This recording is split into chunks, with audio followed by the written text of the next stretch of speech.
Well, I see all the time because I'm always in Facebook, especially the roofing groups, and I chime in on stuff. And so guys are always, well, who's the best company to buy leads from? Or, who's the best at, SEO or whatever. And I'm like, well, you are. No, I don't want to do it. I understand that you don't want to do it.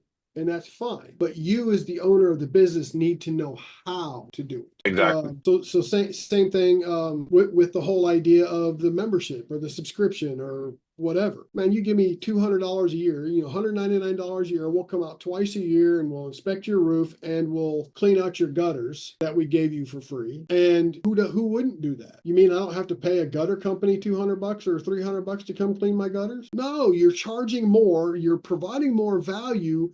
Give more. And if you give more, I promise you'll get more. And that plumber I mentioned pays his guys double what his competitors pay. And why? Now he has the absolute best plumbers available because he's better benefits, better pay. Everybody wants to come work for him. Now, granted, he's got a pretty strict set of rules that you got to make the cut, but if you're getting that kind of money, that's okay. You can't slough off. So there's that whole dichotomy involved too that guys don't think about. You don't understand because your EBITDA includes all of your assets. That's not a gross profit. That's not a revenue number. EBITDA is for valuation purposes, which includes all of your assets. So if you're saying you have 2.8 million in EBITDA, I believe that's probably kind of low. Trucks, equipment, dump trailers, blah, blah, blah, all the stuff, right? Because that ain't cheap stuff. But if that's his gross profit, okay, he's a little low, but that makes sense. And if he's thinking that's net profit, I would question him and his accountant just because of the averages and the way things work. So, and that's the other thing too. They don't account for their COGS properly. So these go, I'm doing insurance work and I make a 40 to 60% gross profit margin.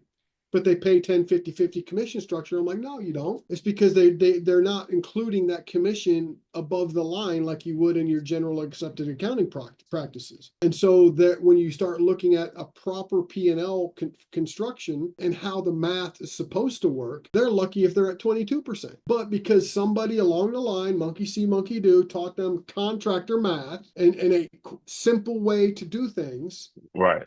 what they believe is gospel truth. Now, there's ways to make it work, but that doesn't tell the real story. So if private equity does come along and they are looking at your business, I promise you, private equity dudes, they know their numbers. They know their math because they're not going to buy your company if they didn't. So Right. when they start looking at stuff like that, if all that's not in order, they're not going to buy you, regardless of how much revenue you have. So and that's where I get kind of frustrated, especially with the hard-headed trade guys, the monkey see, monkey do guys. Business is a science in reality.